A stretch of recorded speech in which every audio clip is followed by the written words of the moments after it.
name is Rhoda Rosenberg Davis Blatt.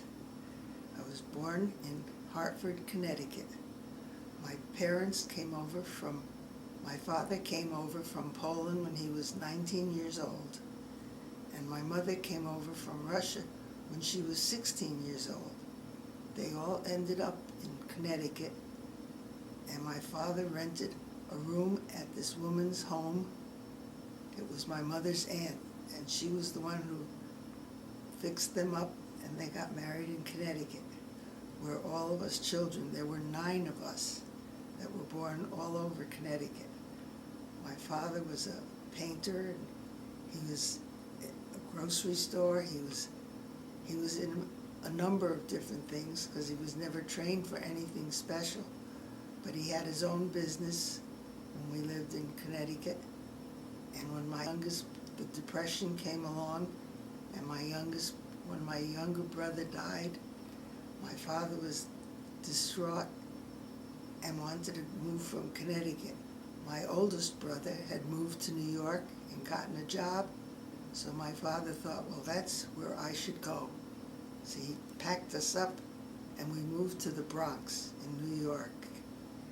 And there, my father got some work, but he had a heart attack. In those days, if you had a heart attack, there wasn't much they could do for you. So when he felt better, he went out to try to work again with all these kids to support.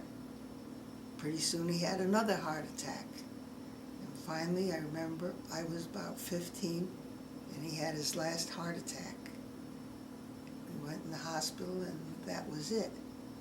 And my oldest brother and sister had to go out and find a job to go to work to help support the rest of us, since there were so many of us too.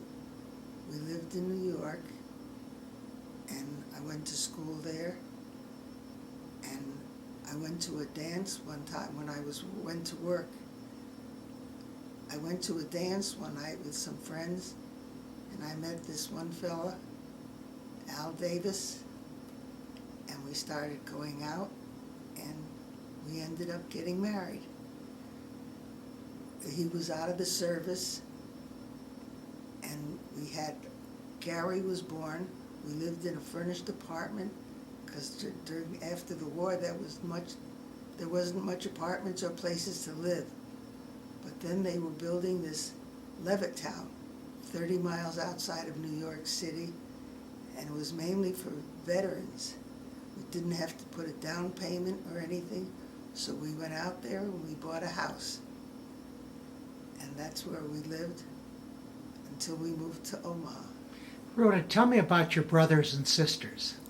Well, it was funny because it started out my oldest brother, Max, and then I had a sister, Gertrude, and a brother, Ben, and a sister, Ruth, and a brother, Sam, and then myself, and then my brother, Lou, Louis, the one that passed away, and my sister, Florence.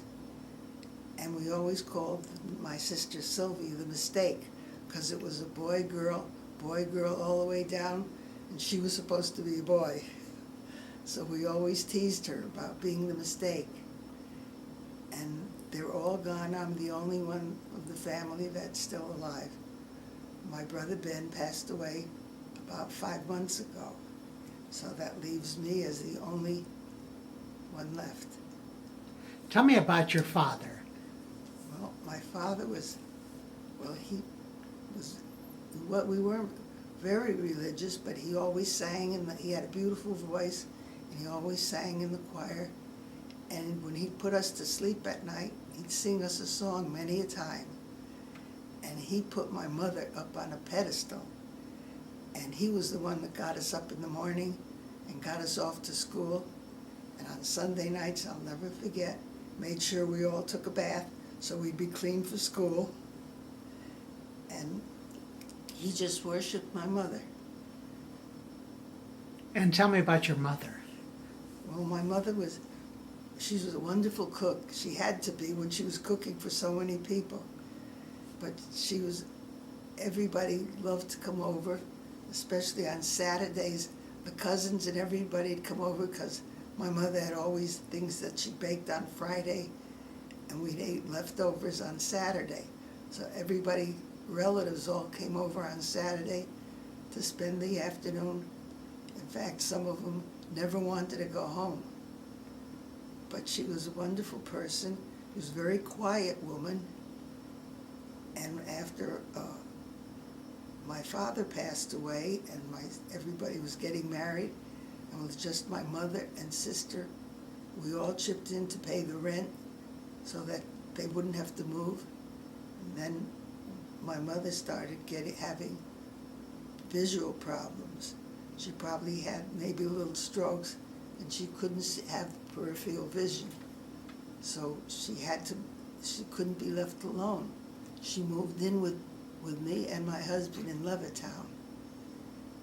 And I remember she shared a room with my daughter, with Carol. Carol was in a crib and she was in the bed next to her. And the two of them would get up and look at each other every morning.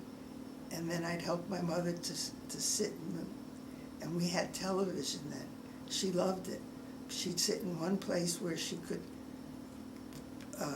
look at the TV and see it. So that was a wonderful thing.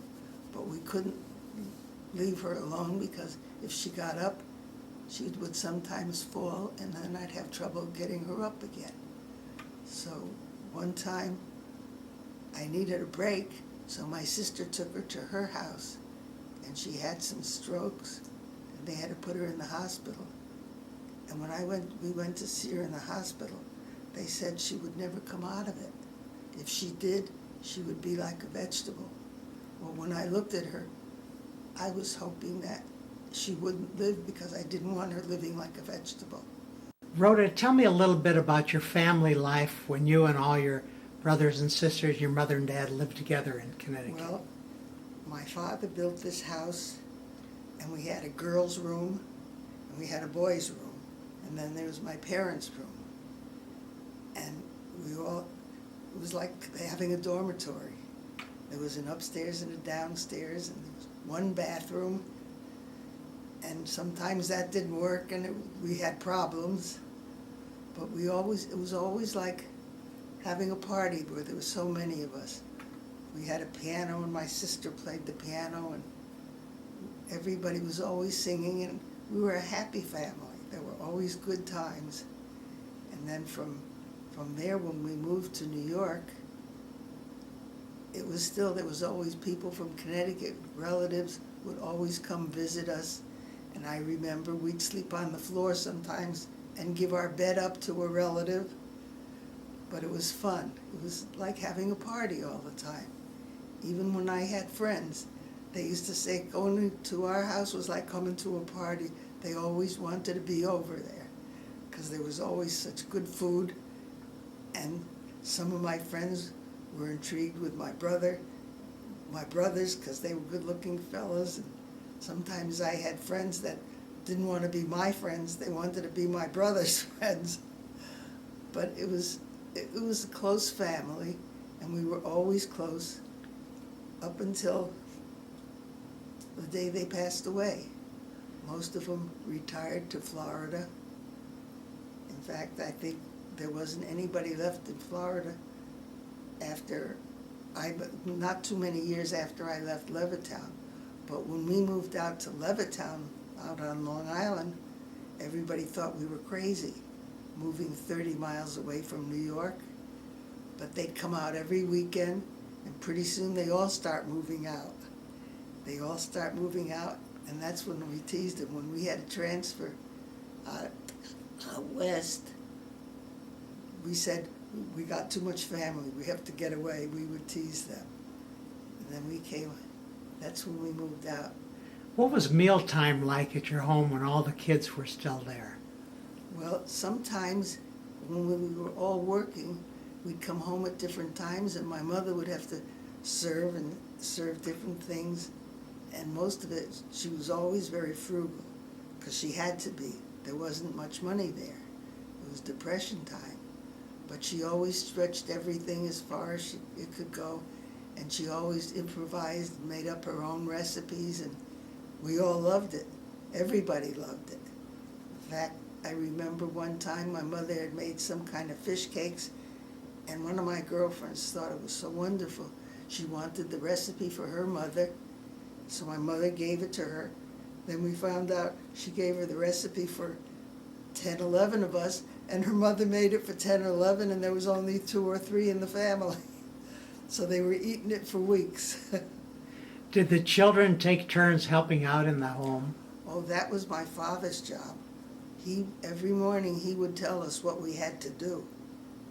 My mother wasn't the one who told us, it was my father. This one had to do the floors, this one had to do the dishes. And I remember one sister was her turn to do the dishes, and she wanted to get out of it. And she told me, I'll tell you a secret, Rhoda, if you'll do them. So I did. And the secret was, she told me the facts of life, and I didn't believe her. But that's the way she was always the one who was getting us all into trouble. She was the troublemaker in the family. Who came to this country first, your mother or your father? Now I'm not sure, because my mother's father and her sister came here first, and then they were in New York, and as they accumulated money, they kept bringing over the rest of the family. My mother had 3 brothers and 3 sisters. There were 3 girls and 3 boys in the family. They brought them all over here, and they all settled in Connecticut. Except one sister stayed in New York, came back to New York, and that's where she married and raised her family. But the rest of them were in New Haven and in Hartford. And how about on your father's side? My father came over here, and he had 1 brother. And he saved up enough to bring his brother and his brother's wife over here, and never could find out what happened to the rest of his brothers. So his 1 brother was here, and he did pretty well. In fact, he was the one who went to Israel one year and went looking, and he was the one that found his brother's daughter. We never knew that anybody got out of Poland, with the Nazis and all. They found out that her father did. He came to Israel, and his daughter married there. But he didn't stay in Israel. He went to Belgium. And as far as I know, I have relatives in Belgium. But they never kept in touch. But I wrote, when my uncle passed away, I wrote to this cousin in Israel to tell her that he passed away. And we kept in touch. And when Ben and I went to Israel, we met them in Haifa. And it was real interesting, because she came with her daughter and her husband and grandson to the hotel. And I said, you'd better come up to the room, because we'll never know each other. We won't know what we look like. They came up to the room, and then we all went down. There was too many of us. So we went down to the lobby. And I'll never forget, because her husband didn't speak English. He only spoke Yiddish. And he spoke to me in Yiddish. And I answered him in Yiddish. I didn't realize how much I knew until I answered him in Yiddish. But his wife and his daughter was a high school teacher and grandson, and they learned English in school there. So we had a wonderful conversation. And it was so nice to have relatives in Israel. But when they had that 6-day war, and she had to move, her husband passed away, and she moved in with her daughter, and we lost contact. So I don't know where they are or what's going on with them. Of all your mother's and your father's family, did you stay in close contact with them growing up? Well, with some of them, well, yes. One of my aunts, they had a boarding house at the ocean, and we used to go there sometime. And my mother, when we were trying to support ourselves, my mother would go and help cook in this boarding house for her sister. So one year when I was in high school, I went there and I waited on tables at this boarding house. But we were pretty close, all of them. Have you stayed close over the years with the children of your uncles and aunts? Well, they were just not as close because there were too many of us in the family. We kept it close. We meet a couple of times every once in a while. And there's one in particular that I keep in touch with. In fact, I just talked to her on the phone 2 weeks ago. She lives in New Jersey. And when my son was with the government and he was working for the Navy and he was working in Cincinnati, and I remembered somebody saying that this cousin moved there. So we looked her up, and she and my son, she kind of took them under her wing, and they became very close, and we've stayed this close all along. So, and when my grandsons were bar mitzvah, they would come to the bar mitzvah. So some of us have stayed pretty close. So over the years, some of them get away and you don't get to stay as Right, close. because they spread out all over the country.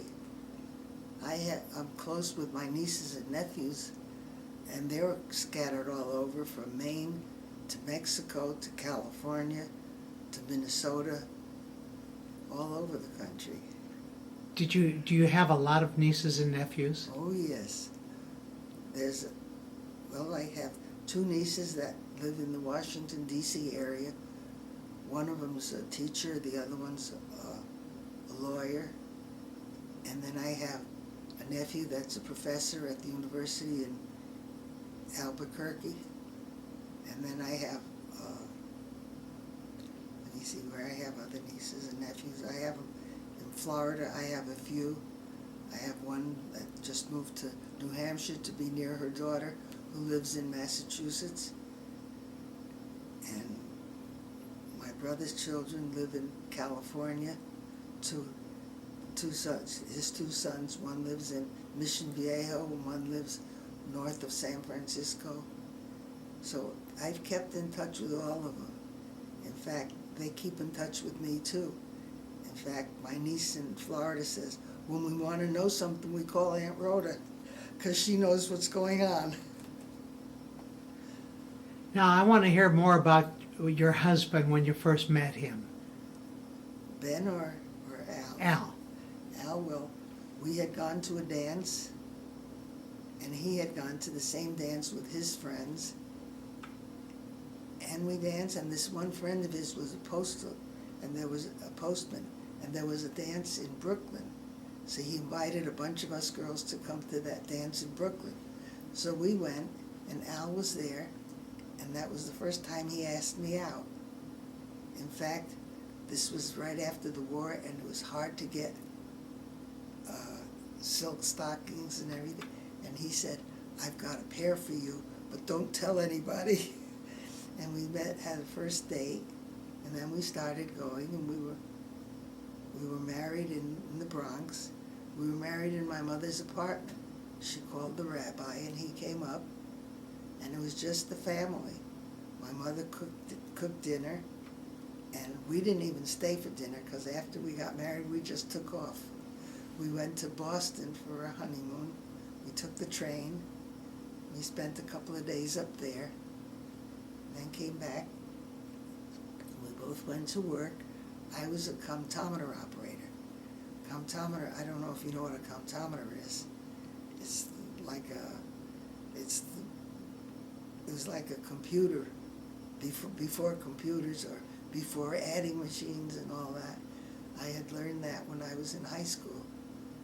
When I left high school, I went to a business school, and I learned to use the comptometer.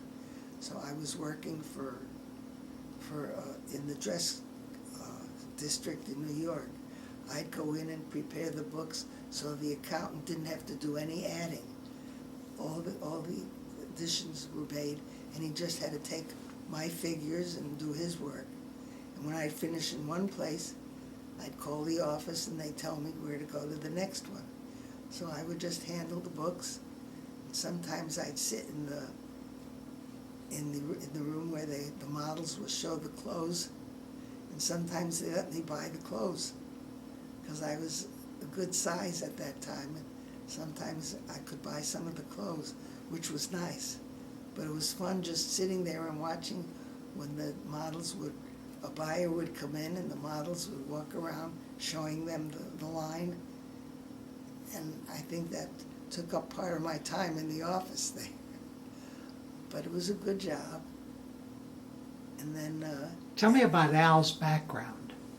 well, he was drafted into the Army before the war in 1940, I guess, or the end, when they had the lotteries. His name was picked and he went into the service. And then he was in the service when war was declared. And they said when they sent him over to Europe, he went over. I don't think he even had a gun. They didn't even have enough equipment for all of them. He went over there, and he was in Africa first. And then from Africa, he was sent to Italy, where they fought. And that's where one time he couldn't catch his breath. He was in a foxhole, and they had to give him some shot of adrenaline or something. And then he was fine after that, and they left him there. The next time it happened, they didn't send him home. They just transferred him to Morocco, where he became he would get the supply like a supply sergeant.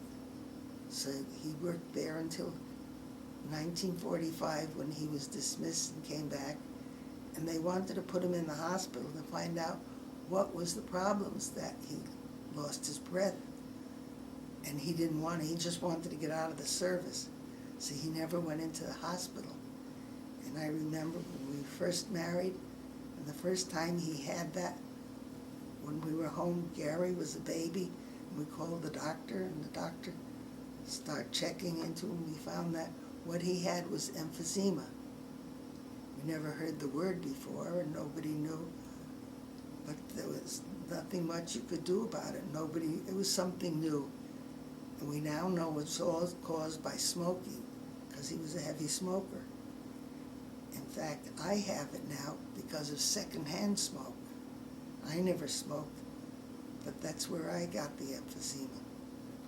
But I remember when we came to Omaha, he went to see our doctor, and we had been on vacation and came home, and there was a message from the doctor that he wanted Al to see this one doctor from Denver, from the hospital in Denver that had moved to the medical center. And he wanted him to see him and see what he could do. And he went, and he wanted to put him in the hospital, but Al said, no, I have to work. I can't take that time off. So he treated him as an outpatient and was trying to teach him how to breathe properly, because there wasn't much else they knew what to do. And then I remember one night, my friends, we were playing mahjong, and he felt sick. He thought he was having the flu, so he stayed in bed. He didn't go bowling, because he was quite a bowler. He loved to bowl. He bowled in B'nai B'rith Bowling League for years. And then the girls left, and he was having so much trouble. I called the doctor, and the doctor said, I can't admit him to the hospital, to the university hospital, but take him over to emergency over at Clarkson. So I called a cab, because I didn't drive then, and we went to the hospital, and they admitted him, and he had so much trouble breathing that the doctor from the university, he came over with one of his associates to Clarkson to see him. And I remember they had a machine over at the university that they didn't have at Clarkson, and they pushed it through the streets over to Clarkson to try to help him breathe. In the meantime, Carol and Gary were away at college, and he went into a coma, and I called them, and they came in, and he never came out of the coma. He passed away. A couple of years later, I remember seeing this same doctor, and he said, we've learned so much And I remember sitting there when he passed away. I went to the hospital, and I knew something was bad, because when they opened the door and I walked out, Rabbi Kripke was there. So I knew it had to be bad. So we sat down, and the doctor said to me, asked my permission to do an autopsy, because they couldn't understand why they couldn't bring him out of this coma. And I didn't know what Rabbi Kripke would have said, but I told him to go ahead, because I said, if you could learn from it, why not? So they did. And years later, I remember Dr. Kripke would have said yes, but I was afraid he'd say no, so I didn't want to ask him. What kind of work did Al do? He sold, well, when we were transferred here to Omaha, he was with the Englander Bedding Company. So they had a warehouse in Lincoln, and he worked at this whole area selling Englander mattresses. And then he met the Finicaro brothers, who sold wine and liquor, and they asked him if he'd like to try that. So he did, because it meant no more traveling, because this way he'd go out of town for a couple of days every week, and he didn't want to do that anymore. So he went to work for them, and they were real nice, good to him, and it worked out real well until that bad night in the hospital. How old was he when he passed away? 53. So I was a widow for 14 years, and then I moved. I sold my house after, when Carol got married, I sold my house because I was working. I went to work at the med center. I needed to work, and I needed more for the things that I could get with working. So I went to work for the University of Nebraska at the medical center, because I had insurance and my children were covered by the insurance, so that worked out good for me. But staying in the house, I needed somebody to mow the lawn, or in the winter shovel the snow. So I sold the house and went to an apartment. And then I didn't stay at that apartment long. I wanted some security and some where nobody could come in this way. Like you came in, somebody had to let you in. So I moved here. And that's when I lived here. And Ben Blatt lived in the same building here. And every once in a while, somebody was trying to fix me up with a date. And most of the time I said no. But I went out a few times after 14 years. So I went out a couple of times, but nobody that I cared to give up my life. I felt I was going to be, this was it. I had a nice job and nice friends, so I stayed. Then one day, Jack Belmont told Annie that Ben Blatt had asked me if I was going out with anybody. And she said no, and she said, oh, he's interested. So we played cards at their house, and she invited Ben. So we played cards, and then it was somebody else's turn the next week. So they turned around and they invited Ben. So they kept pushing it. And then I'll never forget, the bowling team went to Kansas City to bowl for the tournament, and I figured this is a time for me to visit my niece. I could get a ride there. So I got a ride down to Kansas City, but Ben called me and he said there were a bunch of them going out to dinner. Would I go along? So when I got to my niece's, I said, don't make plans for Saturday night. She says, you came to visit me and you're going out on a date? She says, I thought we were going to have you for company. So, but anyway, I went out with Ben and his friends, and then he said, I'm driving back alone. Why don't you come with me instead of the couple that I came down with? So I came back with him, and then little by little, we found we had the same friends. We liked doing the same things. We had a lot in common, so it seemed to work out. Let's go back and talk about the children. My children? Yes. Well, Carol, They went to school. They went to West Side and graduated from West Side High School.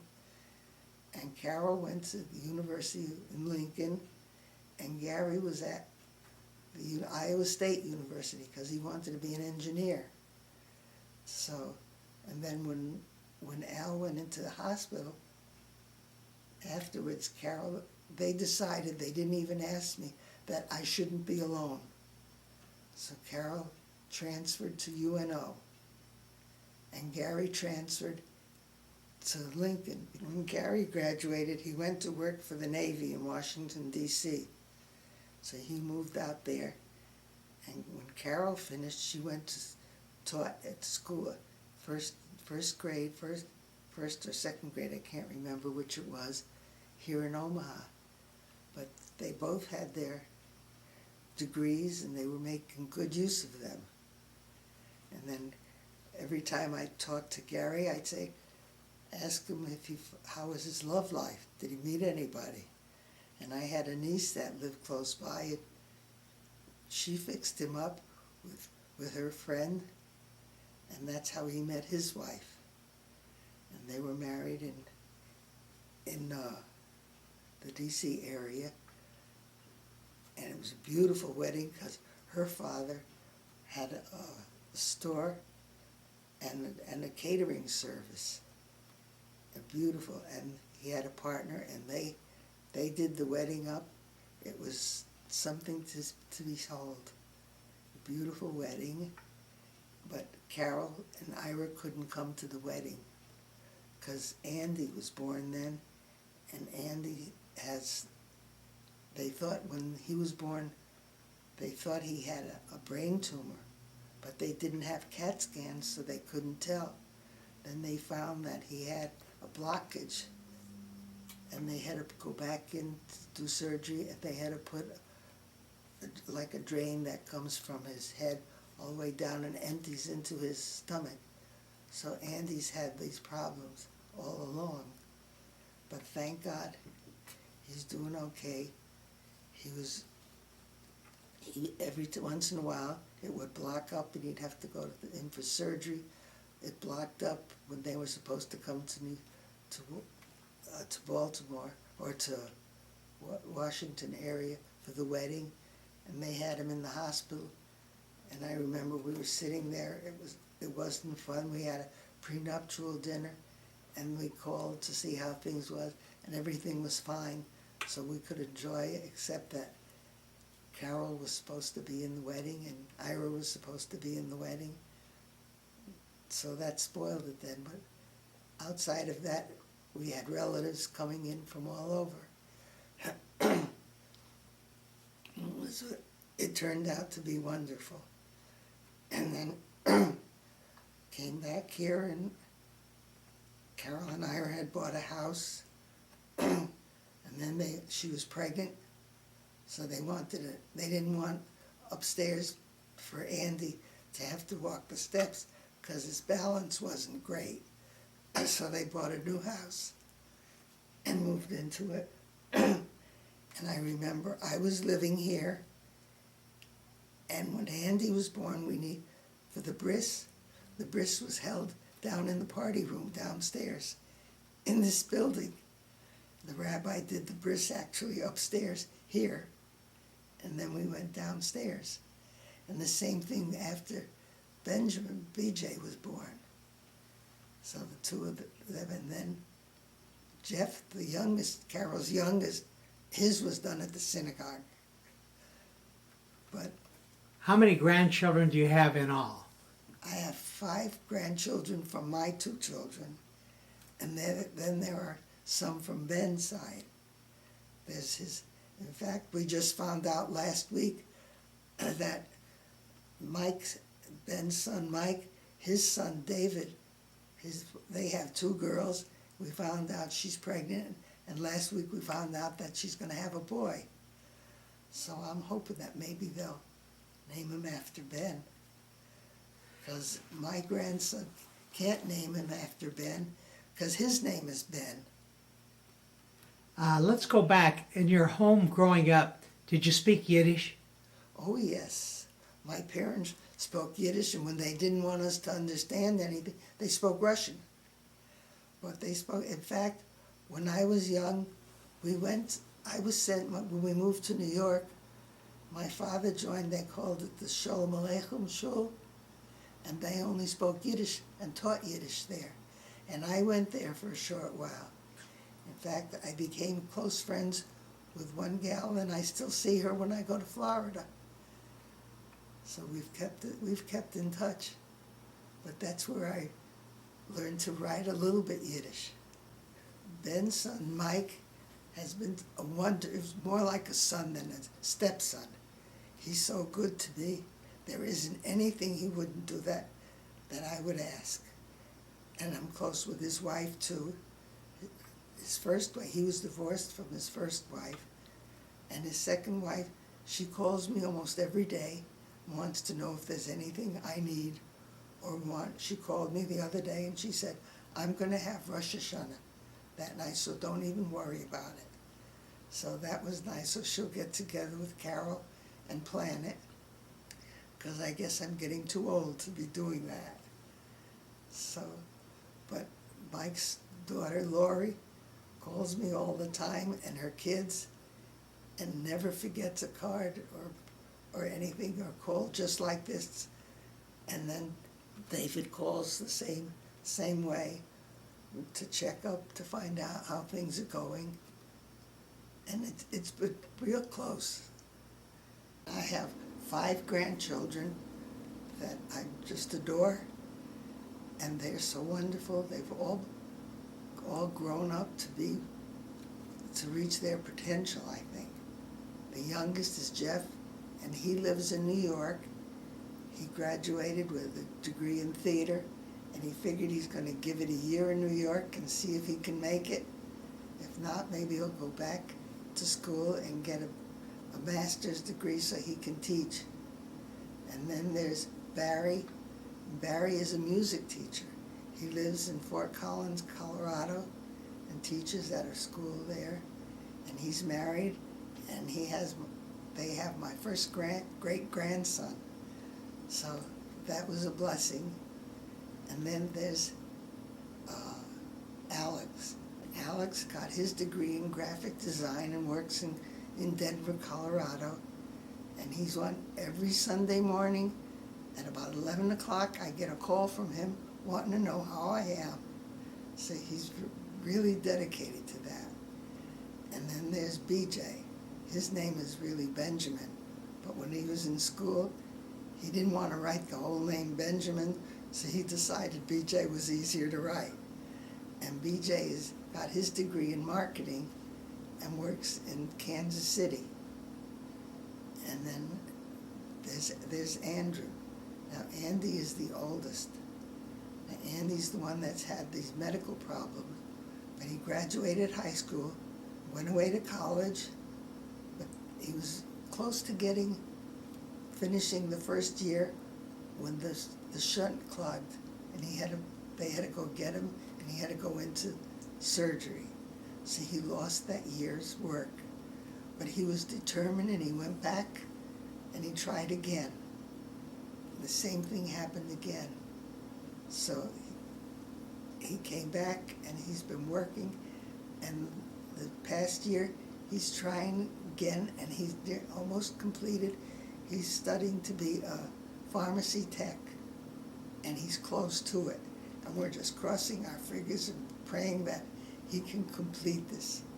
In fact, I think he has an interview tomorrow with somebody in the drug business, and I hope something works out. And he got his diploma a couple of months ago, and he'll get he has to take a test to be certified, and he'll take that in a couple of weeks, I guess. So we're praying that everything goes well for him, because he deserves a break. But they are a blessing, all of them. Now my grandchildren, on Ben's side, Lori is a wonderful granddaughter who never forgets to call or send a birthday card or a holiday card, and even have her kids call me and talk to me. And David lives in St. Louis. He's got two beautiful daughters, and she's pregnant, and they're going to have a son. And we're looking forward to that because that will be carrying on the Blatt name. So we're all excited about that. I worked for the University of Nebraska for over 30 years, and when I retired, the Hattie B. Monroe Foundation, whom I worked a lot with because they owned the building, decided to honor me with a scholarship that was in my name. So the Rhoda Davis Blatt Scholarship was established then, and it was awarding us a student who was going into the professional field of medicine related to children. And I was the one who chose the winner of that scholarship. I still go every year to a luncheon where I hand out the check to the recipient. They also, at my retirement luncheon, they also awarded me a monetary amount so that I could go visit family all over the country. And they were so nice. They were wonderful people to work for. When they built this new building, addition to the building that they owned, they said I was their administrator, and my name is on that building as administrator. When I told them, well, that's not my title, they said, we don't care what your title is. To us, you're the administrator. And that was what they did. This picture was taken at the luncheon where I awarded the check to this girl she worked in the Camp Monroe, and she was going to become a physical therapist for children. And it was a pleasure handing her the check. When Ben went into the nursing home, I went on half-time, and the other half days I visited with him or I did some volunteer work. And in 1997, I was chosen Volunteer of the Month for the whole university, and I thought that was quite an honor. I'd like to end this by telling you how much I love all these children. My son Gary and his wife Joan, my daughter Carol and her husband Ira, Lori, she was divorced right now, and David with his son, with his wife Marcy, and my grandchildren, Benjamin with his wife Erin, and Barry and his wife Alyssa, and the others are not married, but they all, let me see, I don't want to forget anybody because I love them all. There's Jeff, and there's Alex, and I think I've got all of them. And Andy, he holds a special place. He calls me almost every day and wants to know if I need anything. So I love them all, and I wish them all the best.